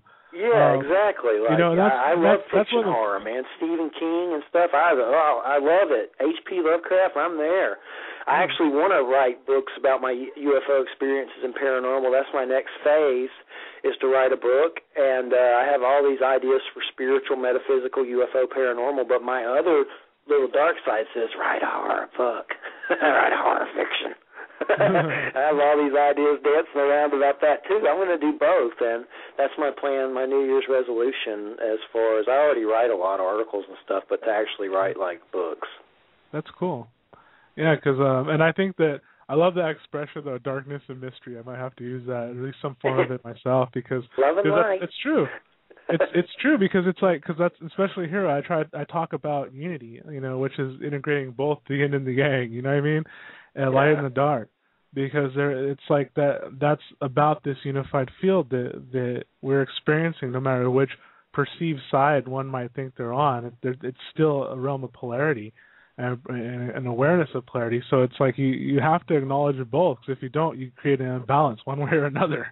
Yeah, and there's so many people that are I'm a light worker, and that's great, but they're I'm the light, I'm the light, I'm the light, and then I'm sure at some point the dark's going to come and slap you around a little bit and say, hey, I'm here. You're going to manifest something if you're going to go around acting like a, Tinkerbell all the time. You're going to have a dark side going to come and slap you a little bit around occasionally. That's why I'm well, hey, I'll just watch the new Piranha movie. Hey, it'll shut my dark side up, and I'm at peace, and hey, you got to work it a little bit, and that's being whole on some level. Oh yeah, I love shooting things online and in video games. I can't get enough of it. It's when I'm just want to let loose and let that dark side go. It's oh yeah, you're gonna get sniped. Oh, nice catch, buddy. Yeah, me too. I have a video game addiction, especially mine. Especially I'm sitting around in wrappers. Oh yeah, I know. I used to play a lot more games than I do now for a lot of reasons, but it's and actually at one point here, I actually just told myself, you know what, your work, because I love what I do, all the different things I do, I love it. So I'll keep working nonstop, and so I have to tell myself, dude, just go chill. And so, before I would do some of these things to chill, but now it's kind of what I do. So I've actually had to make time, okay, you have to go play games now. You can't work on anything. I had to make a New Year's resolution to play video games, because I have an Xbox 360, a PS3, and stacks of games, and I'm all my other friends play them psychotically. I haven't played them in a long time, so I made a New Year's resolution to play more video games, because I wasn't using my systems enough. So I will and I shall devour things. But there's definitely the sun. I have strange experiences with the sun all the time. It seems like I can sit near a window during the day, and it seems like the sun, I believe it's a conscious and intelligent being on some level. There's a lot to it, and I believe that on some level it is part of creation, or a creator on some level, or what ancient culture said it was a god. I've had so many weird experiences with the sun, just sitting near a window and meditating and then filling up with light. There's some days I'm man, it just seems like it's just shining right on me when I'm outside, like it's sitting over my house. I definitely have a great interest in the sun, figuring it out. It reminds me of a quote, a spell from the Egyptian Book of the Dead. O ye above the horizon in your shining disk, I know the secrets of the 7 cows that give substance to the life and the soul. I'm staring at the sun now, and it's shining right in my face. And I think I said that Egyptian Book of the Dead spell right, but the sun is definitely a creator of some sort, and without it, of course, it would be dark and cold, and we'd probably all croak, I would think. But, there's all kinds of weird stuff about UFOs around it. Have you seen any of that weirdness? UFOs, like, flying around the sun on YouTube and stuff. I don't even know how that would be possible. That'd have to be some pretty, tight technology to float around the sun. Have you seen any of that? Yeah, I actually seen that's one of the interesting things about you're talking about Stan Freeman. I'm sure he gets into how some of these magnetic fields would work and how they technically can kind of shield you from a lot of things that we wouldn't think were possible to travel in. So yeah, it's pretty interesting. Or like Nassim Haramein, how I mentioned earlier, he has footage from the sun telescopes. They're watching these huge planet-sized objects kind of stopping, waiting for another object to join it, and then zipping off into the sun. You know what I mean? So, yeah, it's like a gate or something. Yeah, exactly. And yeah, that's I've actually had an interesting experiences with the sun too, including a conscious projection through the sun when I was I think 11 or 12 or something like that. And there's definitely a consciousness there. You know what I mean? It's definitely there's an awareness there, as apparently most people say that there is in everything in the universe. But yeah, the sun obviously plays a huge role in a lot of things. I don't think enough people look to the sun as kind of a predictor. I mean, that's what a lot of researchers now are noticing, the correlation between the sunspots and coronal ejections and earthquakes and things like that.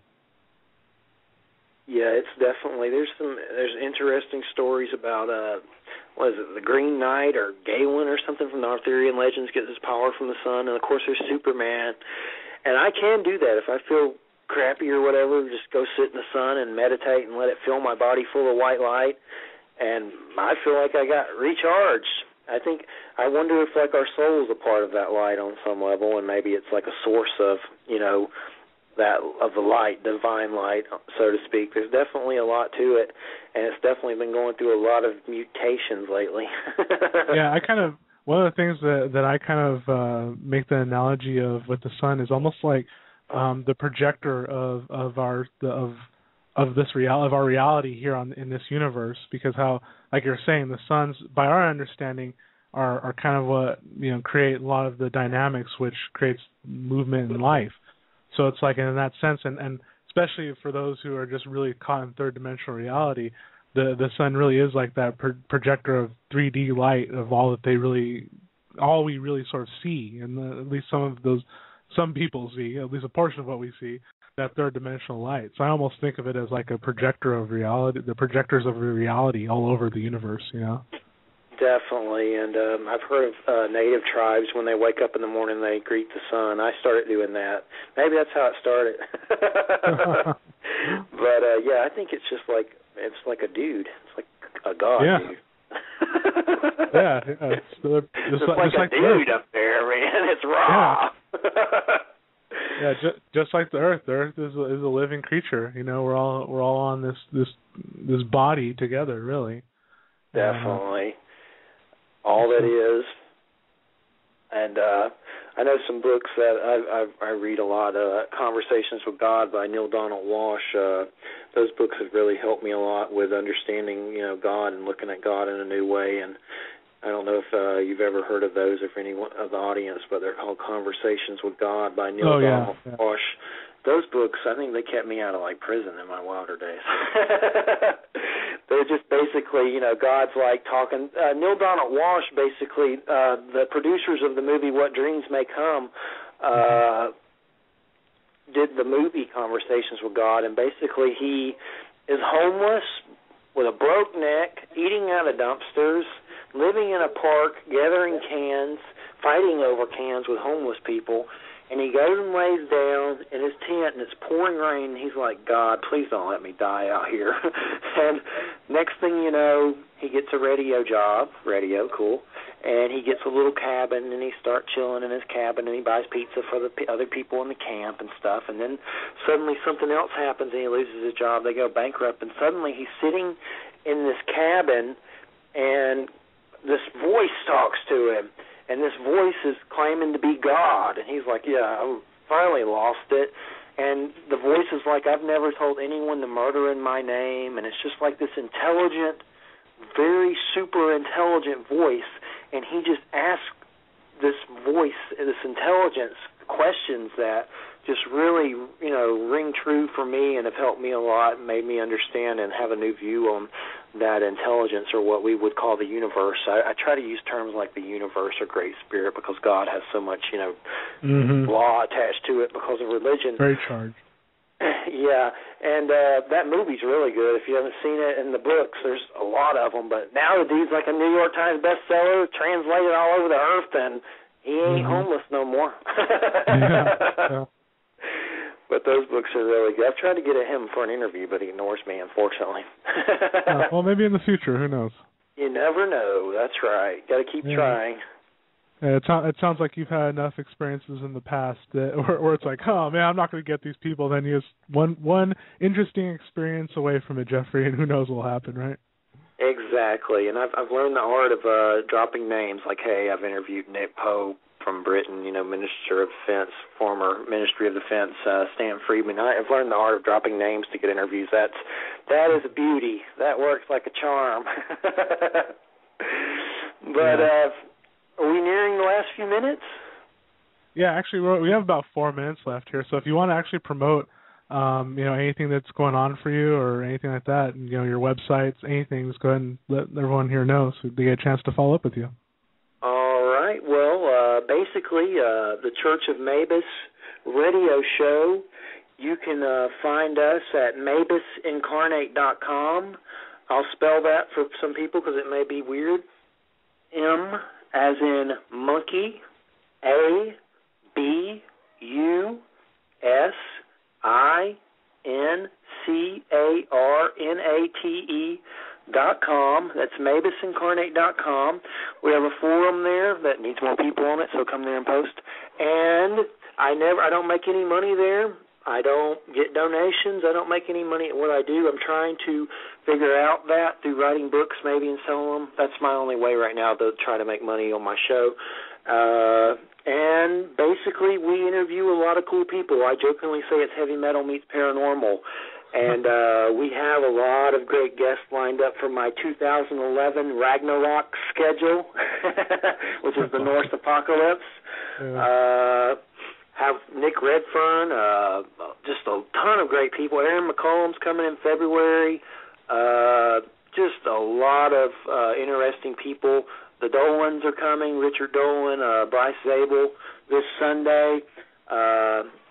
Anybody out there that I find interesting or unique or I question, I drag them on the show, and we have a good time, and it's doing better than I ever thought it would. It's fulfilled like it's a dream come true on many levels, how many people we're reaching just for being around for 1 year. I've only been doing radio for a year, and it's just been phenomenal and an experience, no doubt, a learning experience. And I'm looking forward to a new year and kicking total ass and learning a lot more and spreading awareness and hopefully knocking down that wall and getting closer to, becoming a galactic civilization one day, I hope, so we can go wherever we want and I can party with Arcturian hottie naughties. So that's mabusincarnate.com. Also, my Facebook page is Mabus.incarnate, so you can add me on Facebook. I just added our gracious host to my Facebook, so you can find Jeffery Pritchett, Pritchett, on his friends list, too, pretty soon, I'm pretty sure. Yeah, definitely. So, thank you, Jeffrey, for being with us here today, and thank you, everyone else listening in the chat room and in the archives for checking out our show here. It's been a lot of fun, Jeff, so thanks for being on. Had a great time. Appreciate it, man. Cool. So join us again on Thursday for our show here at 12:30, where we will be talking to Joseph Guire, I think it's his name, about astrology. So thanks again, everyone, and hope to see everyone here again next time. Rock on. Rock and roll! I saw a cloud today. I watched it change its shape into a dinosaur, a whale, a mermaid, and a plane. The mermaid was pregnant, and then it turned into a Doberman. And the Doberman just turned back into sky. Then I saw a real plane flying awfully low, man, dropping toxic chemicals all over my town. It says to help us, but then it's trying to hold us down and try and take away our clouds and replace them with their own crop dust in downtown. They say it's the ozone, but they don't care about your home. They're just trying out new ways of population control. We're young and we're bold. We can throw away their laws and replace them with our own. And the story will be told about the group of young adults who overthrew the throne, shone a light on just how bright this world could surely shine. Utopia works conceptually, but even in reality, to overthrow the state, we all gotta be in the right state of mind. I saw a bird today, I watched it fly away, and in my heart I knew I had to do the same. Town's really gotten to me, the streets smell rotten to me, and I still can't stand those goddamn fucking flames. But they're only flying now, someday they'll be bombing towns. They already started a secret chemical war. They've taken all we had and still want more. The sky is saturated with rain, I swear I'm not insane. It's going to pour, it's going to pour. But don't you use no phone, because the government can bug anybody's home. So don't walk the streets alone, because they might steal you in the night without your family being told. But we're young and we're bold, and we can throw away their laws and replace them with our own. And the story will be told about the group of young adults who overthrew the throne, shone a light on just how bright this world could surely shine. Utopia works conceptually, but even in reality, to overthrow the state, we all gotta be in the right state of mind. We all gotta be in the right state of mind. There's no telling just how far we